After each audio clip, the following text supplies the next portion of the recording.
प्रिय छात्र छात्राओं, कैसे हैं।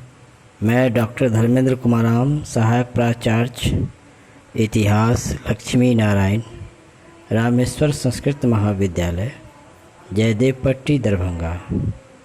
मैं आज पुनः ऑनलाइन टीचिंग हेतु उपस्थित हुआ हूं और आज मैं शास्त्री द्वितीय खंड के छात्र छात्राओं के लिए आधुनिक भारतीय इतिहास के अंतर्गत 1857 के विद्रोह के स्वरूप के संदर्भ में आज हम लोग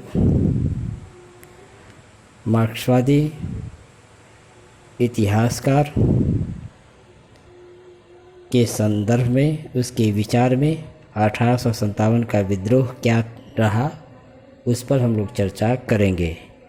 बच्चों, इससे पूर्व के क्लास में हम लोग 1857 के विद्रोह के स्वरूप के अंतर्गत साम्राज्यवादी इतिहासकारों या ब्रिटिश इतिहासकारों जैसे sir John Lawrence, Elia Rees, Seeley, T R. Holmes इत्यादि के नज़र में 1857 का विद्रोह क्या रहा, अर्थात इन लोगों के नज़र में 1857 का विद्रोह मात्र सैनिक विद्रोह था और असंतुष्ट भारतीय सैनिकों के द्वारा ब्रिटिश साम्राज्य के विरुद्ध विद्रोह था।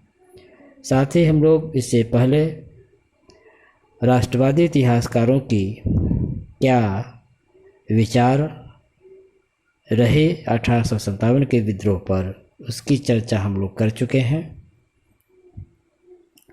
जैसा कि हम लोग इससे पूर्व भी चर्चा कर चुके थे कि राष्ट्रवादी इतिहासकार में प्रमुख वी.डी. सावरकर और अशोक मेहता ने 1857 के विद्रोह को राष्ट्रवादी संघर्ष माना या भारत का पहला स्वतंत्रता संग्राम समझा। अशोक मेहता जैसे राष्ट्रवादी इतिहासकार के अनुसार 1857 के विद्रोह का स्वरूप केवल राष्ट्रीय था, वहीं वीर सावरकर ने इसे सुनियोजित स्वतंत्रता संग्राम की संज्ञा दी। साथ ही दो आधुनिक विशिष्ट भारतीय इतिहासकार डॉक्टर आर.सी. मजूमदार तथा डॉक्टर एस.एन. सेन ने सभी उपलब्ध राजकीय तथा अराजकीय अभिलेखों, डॉक्यूमेंट्स का विस्तृत अध्ययन करते हुए पाया कि 1857 के विद्रोह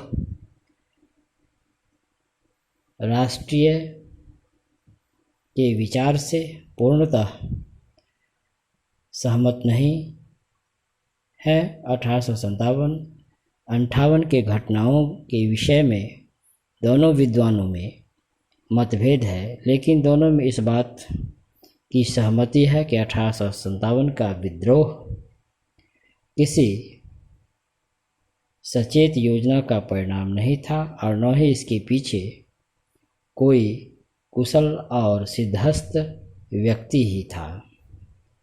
वहीं मार्क्सवादी इतिहासकार का मानना है कि यह आंदोलन मुख्य रूप से कृषक वर्ग का आंदोलन था, क्योंकि सेना भी सामाजिक रूप से, अर्थात भारतीय सेना भी सामाजिक रूप से कृषक वर्ग से ही संगठित की गई थी। एरिक स्टोक्स जैसे इतिहासकार ने इसे कृषक आंदोलन माना है। दूसरे शब्दों में कहा जाए तो प्रमुख मार्क्सवादी इतिहासकार एरिक स्टोक्स ने 1857 के विद्रोह को कृषक आंदोलन माना है, क्योंकि भारत के विभिन्न क्षेत्रों के किसानों ने इस संघर्ष को समर्थन और सबलता प्रदान की। जहां जमींदार वर्ग भी कृषक वर्ग का ही प्रतिनिधित्व करते थे, क्योंकि वे भी कृषि से विस्थापित होकर किसानों के भांति क्रियाशील हो गए थे।